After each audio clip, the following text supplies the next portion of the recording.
राजश्री शाहू महाविद्यालय लातूर स्वायत्त या महाविद्यालयातील लोकप्रशासन विभागातील प्रभारी लोकप्रशासन विभाग प्रमुख डॉक्टर वितेश भारत निकते। आज मी इथे लोकप्रशासन विभागाद्वारे BA सेकंड इयर व स्पर्धा परीक्षेतील कायदा व सुव्यवस्था या घटकातील कायद्याचे अधिराज्य या संकल्पनेवर माहिती सांगणार आहे। तर विद्यार्थी मित्रांनो, आपल्याला माहिती आहे की आज समाज व्यवस्थेमध्ये, प्रशासन व्यवस्थेमध्ये जागतिक स्तरापासून ते जिल्हा स्तरांपर्यंत कायदा व सुव्यवस्था हा घटक अत्यंत महत्त्वाचा मानला जातो। आणि या कायदा व सुव्यवस्थेमध्ये जर सर्व बाबी व्यवस्थित असतील तर सर्व राष्ट्रांचा, सर्व समाजाचा, सर्व जनतेचा विकास हा मोठ्या प्रमाणात होत असतो। परंतु सर्वसामान्य जनतेला कायदा म्हणजे काय आहे किंवा सुव्यवस्था म्हणजे काय आहे याची फारशी माहिती नसते। आणि अशा परिस्थितीमध्ये कायदा व सुव्यवस्था म्हणजे नेमकं काय आहे, कशा पद्धतीने ते राबवलं जात असतं, कायदा व सुव्यवस्था राबवत असताना कोणत्या तत्वाचा अवलंब केला जात असतो, या सगळ्या गोष्टीचा अभ्यास आपण आज इथं करणार आहोत। यामध्ये आपण कायदा व सुव्यवस्था म्हणजे काय याबाबत आपण थोडक्यात माहिती घेऊ।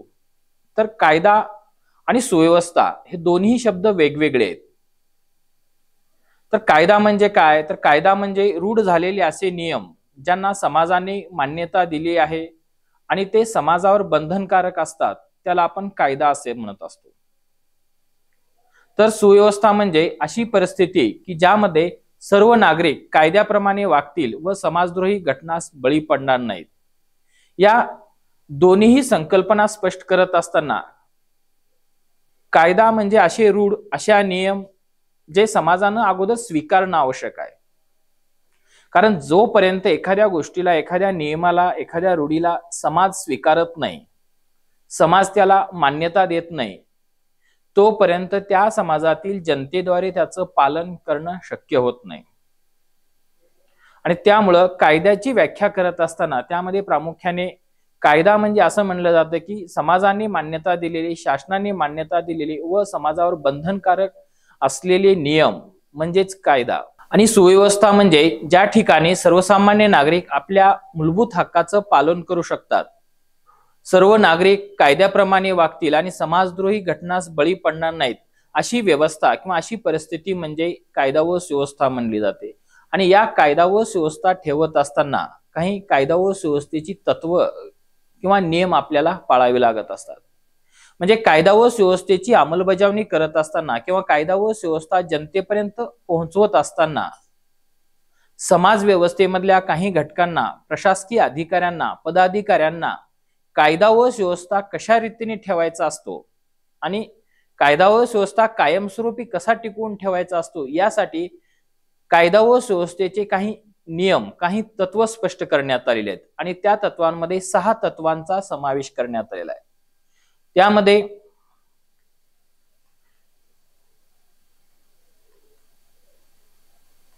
कायदा व सुव्यवस्था परस्पर पूरक असतात। कायदा व सुव्यवस्था हे परस्पर पूरक किंवा एकमेकावर आधारित असतात असं म्हटलं जातं। म्हणजे या ठिकाणी कायदा आणि सुव्यवस्था दोन्ही एकत्रितरित्या काम करत असतात। थोडक्यात आपण असं म्हणू शकतो की कायदा आणि सुव्यवस्था हे एकाच नाण्याच्या 2 बाजू आहेत। म्हणजे बाजारामध्ये किंवा व्यवसायामध्ये जर नाणे चालवायचे असेल तर त्याच्या दोन्हीही बाजू चांगल्या असणं आवश्यक असतं। मग त्याचप्रमाणे कायदा व सुव्यवस्था चांगल्या रीतीने टिकवून ठेवायचा असेल, कायदा व सुव्यवस्था जर प्रबळ रीतीने राबवायचा असेल, अशा वेळेस कायदा आणि सुव्यवस्था या परस्परांना मदत करणाऱ्या, परस्परांना पूरक असणं आवश्यक आहे। आता कायदा व सुव्यवस्था परस्पर पूरक किंवा मदत करतात म्हणजे काय, तर कायदा असेल त्याच ठिकाणी सुव्यवस्था निर्माण होत असते।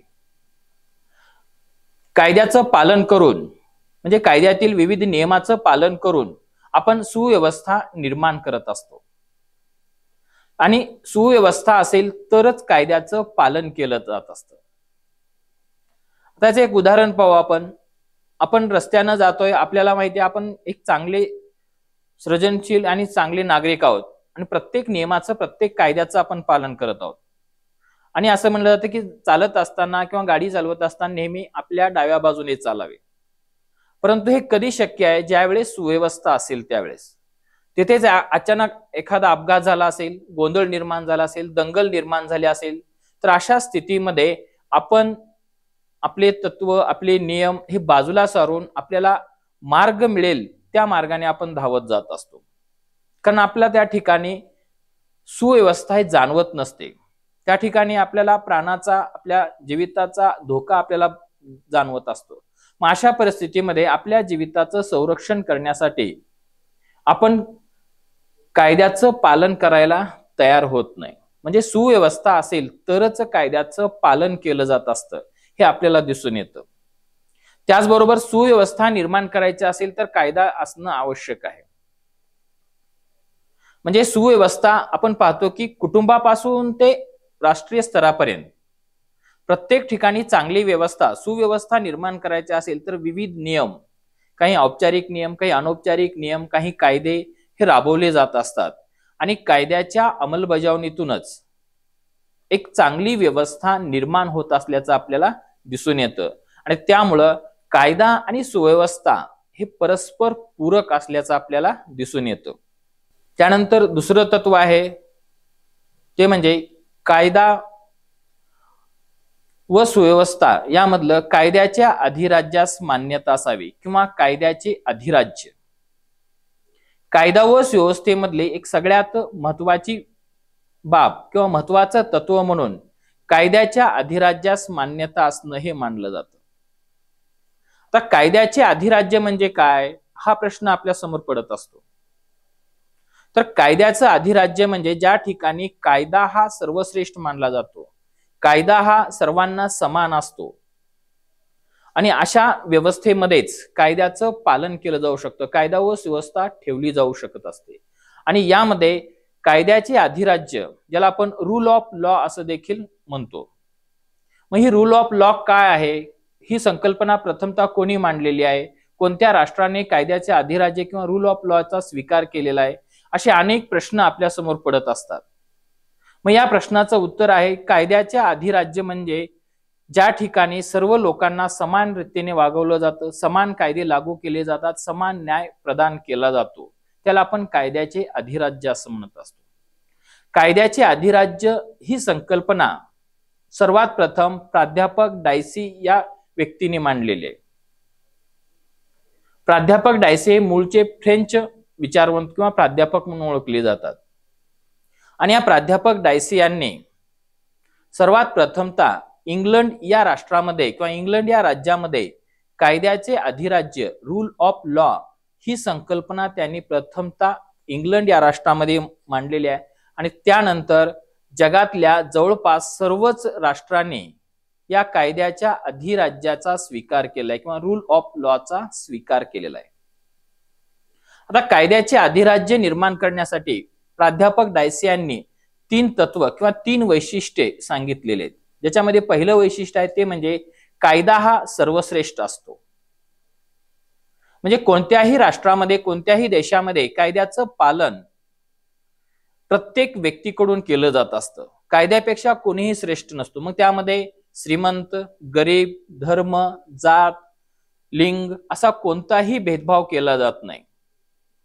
एखाद्या राष्ट्रातील सर्वोच्च पदावरील व्यक्तीला सुद्धा कायद्याचं पालन करावं लागतं. म्हणजे उदाहरणार्थ भारतातील सर्वोच्च पद म्हणून ओळखलं जाणारं राष्ट्रपती आणि पंतप्रधान यांना देखील कायद्याचं पालन करावं लागतं. भारतातील अंबानी, अदानी असतील त्यांना देखील कायद्याचं पालन करावं लागतं. म्हणजे कायदा हा सगळ्यात सर्वश्रेष्ठ मानला गेलेला आहे. कायदा हा सगळ्यात प्रभावी असा घटक मानला गेला ज्याचं पालन प्रत्येकाला करावं लागत असतं.